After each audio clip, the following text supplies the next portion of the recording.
একটা জিনিসও কি, একটা মানুষকে যখন আপনি 3 বছর 4 বছর পর্যন্ত জানবেন, ওই মানুষটার একটা আলাদা রূপই আপনার সামনে থাকে যে ও এমনটা আমার সাথে কখনো করবে না, ও এমনটা কখনো করতেই পারে না। কিন্তু যখন শুনেন ওই মানুষটা হঠাৎ করে আপনার থেকে চলে গেছে, এবং যখন থেকে ও আপনার কাছ থেকে চলে যাবার ঠিক 1 মাস 2 মাস 3 মাসের মধ্যে আপনি ওই মানুষটার সম্বন্ধে এমন এমন কথা শুনবেন, এমন এমন জিনিস আপনি জানতে পারবেন যে আপনি অবাক হয়ে যাবেন যে 3 থেকে 4 বছর যে মানুষটার সাথে আপনি ছিলেন, ওই মানুষটা এমন কিছু করতে পারে আপনি মানে আপনার কল্পনার বাইরে হয়ে যায়। এটা ঠিক এমন একটা স্টোরি আজকে আপনাদেরকে শুনাই দিছি।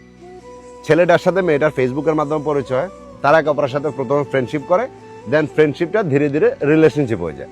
রিলেশনশিপটা মোটামুটি 3 থেকে 4 বছর পর্যন্ত রিলেশনশিপটা চলে। এর মধ্যে মেয়েটাকে বিভিন্ন জায়গা থেকে বিয়ের জন্য দেখতে আসে। তো মেয়েটা সবসময় ছেলেটারে এই বিষয়টা বলতো, এবং ছেলেটা বলতো যে তুমি তোমার ফ্যামিলির সাথে আমার কথা বলা দাও, যেহেতু আমি এখন স্টাবলিশ আছি, আমি তোমার ফ্যামিলির কাছে বিয়ের প্রস্তাব নিয়ে যাব, কোনো সমস্যা নেই। কিন্তু মেয়েটা কথা বলাতে রাজি থাকতো না। এভাবেই কয়েকটা বার তাকে নাকি দেখতে আসছে, এভাবে অনেকগুলা বিয়ে সে রিজেক্টও করে দিছে। কিন্তু একদিন হঠাৎ করে এসে বলে যে তার নাকি একটা ছেলের সাথে বিয়ে ঠিক হয়ে গেছে অলরেডি। এটা শোনার পরে ছেলে বলতেছে যে তুমি কি বলতেছো। ছেলে এটা কোনো মতে মানতে পারতেছে না, যেহেতু 3 থেকে 4 বছরের রিলেশনশিপ, বুঝতে পারতেছেন। ছেলে অনেক বেশি কান্নাকাটি করতেছিল, কিন্তু মেয়েটা বললো যে আমি চেষ্টা করবো যাতে এটা ভেঙে দিতে পারি, আর যদি না পারি তাহলে আমার মাফ করে দিও। তো ছেলেটা কি করলো, মেয়েটার যে বাবা, মেয়েটার বাবার নাম্বার কালেক্ট করে মেয়েটার বাবাকে কল দিয়েছে।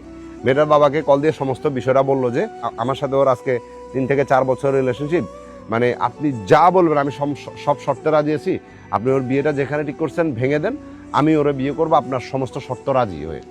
তো মেয়েটার বাবা বললো যে দেখো, ও তো আমাদেরকে এ ব্যাপারে কোনো কিছু বলেও নাই, আর তুমিও আগে বলো নাই, এখন আমরা অলরেডি এক জায়গায় কথা দিয়ে ফেলছি, তো এখান থেকে আমরা কথাটা ফেরাই কিভাবে, এটা হয় না, এটা বলে ফোনটা কেটে দিছে। তো যখন শুনছে যে ছেলেটা মেয়েটার বাবাকে কল দিছে, ওই দিন থেকে মেয়েটা কি করছে, ছেলেটার সাথে কন্ট্যাক্ট বা যোগাযোগ টোটালে বন্ধ করে দিছে।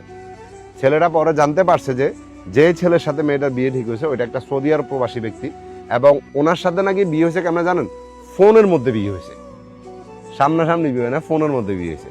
তো ওই টাইমেও চাইলে কিন্তু মেয়েটা বিষয়টাকে ঘুরাইতে পারতো, কিন্তু মেয়েটা এটা করে নাই। এবার আসেন ব্রাদার, আমি আপনারা কথাটা বলি। আপনি বলতেছেন যে মেয়েটার বিয়ে অনেক আগে থেকে দেখতে তাকে অনেক আগে থেকে আসতেছে, বাস তার মন মতো কোনো ব্যক্তি হয় নাই, এই জন্য আপনারা বলতো যে সে আপনার জন্য বিয়েটা ভেঙে দিতেছে। কিন্তু যখন দেখছে যে তার মনের মতো একজন মানুষকে সে পাই গেছে পারফেক্টলি, সে দেখছে, তো ওইখানে আপনাকে লাথি মেরে ফেলে দিছে। দেন আপনাকে বুঝাইতেছে আবেগী কান্নাকাটি করে যে আমার ফ্যামিলি থেকে জোর করে আমার বিয়ে দিয়ে দিয়েছে। জোর করে কাউরে বিয়ে দেনা ভাই, এটা হলো প্রথম কথা।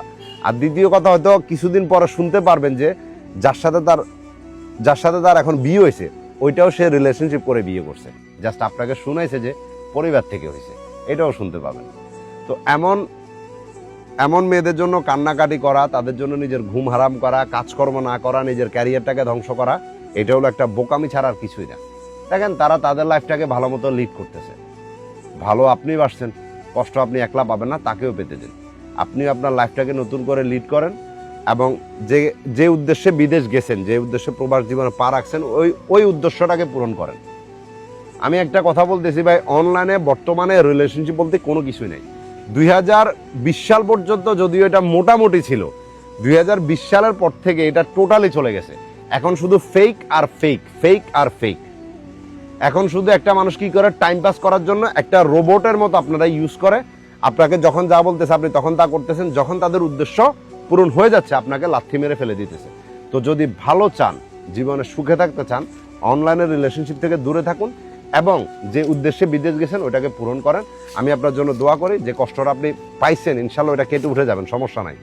সবার জীবনে এমনটা হয়, তবে কাজ করেন, নিজের লাইফে বিজি থাকুন, বন্ধুদের সাথে সময় কাটান, ফ্যামিলির সাথে কথা বলুন, একটা সময় সবকিছু ভুলে যাবেন। কিন্তু দ্বিতীয়বার কখনো অনলাইনে আর রিলেশনশিপ করিয়েন না। আশা করি বুঝতে পারছেন। ছেলেটার বাড়ি হলো কুমিল্লাতে, এবং মেয়েটার বাড়ি হলো ঢাকাতে। ঢাকা বাসা ভাড়া করে থাকে আর কি। আর তার যে হাজবেন্ড তার বাড়ির পাশেই। অফকোর্স আমি এতটুকু তো মন থেকে বিশ্বাস নিয়ে বলতে পারবো যে মেয়েটা এখন যেখানে বিয়ে করছে ওইখানেও রিলেশনশিপ করেই করছে। এমনটাই হয় ভাই, আমি জানি তো, আমার কাছে অনেক আসে এমন। ভালো থাকবেন।